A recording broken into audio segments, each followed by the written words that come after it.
BPSC के अभ्यर्थी को किसी भी राजनीतिकरण में नहीं पड़ना चाहिए। आयोग को संवेदनशील तरीके से इनकी बातों को समझने की आवश्यकता है। पहले से अब दिमाग में हो जाएगा कि नहीं करना है, तब तो कुछ उसका हल निकलता नहीं।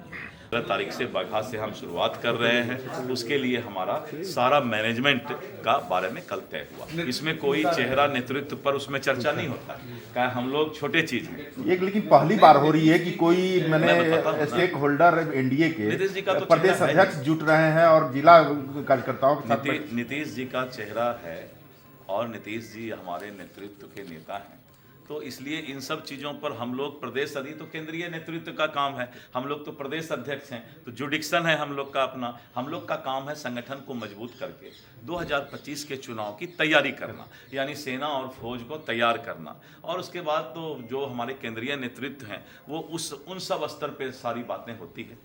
एक मिनट सर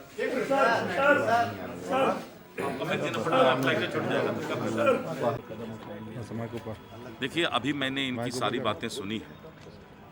मैंने एक ही बात कहा कि बीपीएससी के अभ्यर्थी को किसी भी राजनीतिकरण में नहीं पड़ना चाहिए, क्योंकि राजनीतिक लोग जब किसी मुद्दे में कूद जाते हैं तो राजनीतिकरण होने के बाद वो मुद्दा कमज़ोर हो जाता है। मेरा सोचना है कि बीपीएससी के आयोग एक इंडिपेंडेंट इकाई है। आयोग को संवेदनशील तरीके से इनकी बातों को समझने की आवश्यकता है।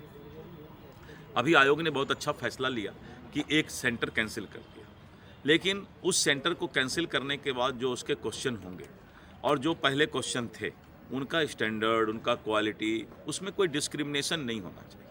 तो ऐसे परिस्थिति में आयोग बैठ करके एक बार अच्छे तरीके से सकारात्मक सोच रख के बैठे। पहले से अब दिमाग में हो जाएगा कि नहीं करना है, तब तो कुछ उसका हल निकलता नहीं। तो एक बार बैठ करके संवेदनशील तरीके से इनकी बात को सुन ले, समझ ले।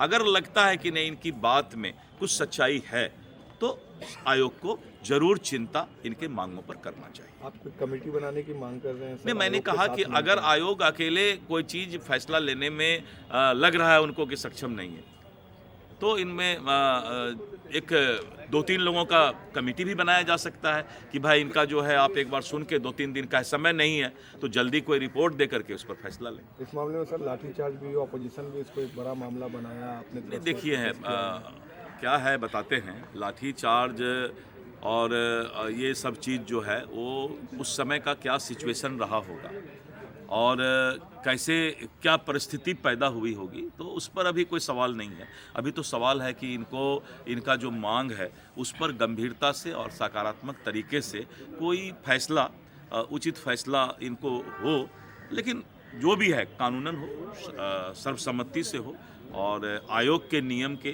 तहत हो, ये जरूर। आप लोग एक पैनोरमा ग्रुप, जो सोचता है वो करता है। ये लो मुंह मीठा करो, आज मैंने अपना जॉब छोड़ दिया, अब हम पूर्णिया वापस जाएंगे। जॉब छोड़ दिया है? मतलब ये घर कैसे चलेगा? हम करेंगे क्या? और माँ बाबूजी क्या बोलेंगे? इसलिए मैं एक और मिठाई का डब्बा लाया। अपने बिजनेस के लिए लोन अप्रूव हो गया। अरे लोन अप्रूव हो गया वो तो ठीक है, लेकिन पूर्णिया में हम रहेंगे कहाँ? अपना घर भी तो नहीं है वहाँ। इसलिए तो एक और मिठाई का डब्बा अलग से लाया हूँ। हमने पूर्णिया में घर ले लिया है, पूर्णिया के ई होम्स पैनोरमा में। पूर्णिया में पैनोरमा ग्रुप लेकर आए हैं ई होम्स पैनोरमा। बड़ा घर, आलीशान जिंदगी और अत्याधुनिक सुविधाओं के संग। अरे अब क्यों मुंह मीठा करवा रही हो? क्योंकि हम घर वापसी जो कर रहे हैं। घर वापसी की खुशी पूर्णिया में ई होम्स पैनोरमा के संग। ई Homes Panorama, luxurious lifestyle redefined. Bharatiya Janata party का सदस्य बनने के लिए 8800002024 पर मिस्ड कॉल करें। निवेदक भारतीय जनता पार्टी बिहार।